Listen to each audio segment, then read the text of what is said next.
Hey everyone, and welcome back to another video. And in this video, I'm going to show you how to enable autosave on ClickUp. Now, this video is going to be particularly useful for individuals.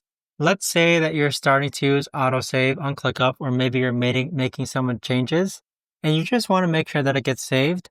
How do you actually go ahead and ensure that your changes get saved? Now, this video is going to be short, sweet, and simple, guys. There's not going to be a lot of steps involved. Now, in order to do this, let's actually hop onto a space. Then click on Customize on the right-hand side. From here, you want to go ahead and scroll down and toggle Autosave for me. So what this is going to do is that anytime you make changes to your ClickUp space, whether it's in board view, list view, or calendar view, it's actually going to automatically save it so that you won't have to worry about being saved.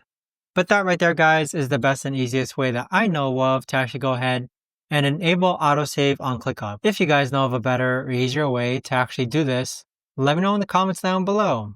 I would love to know. Thanks so much for watching, everyone, and I'll see you guys all in the next video.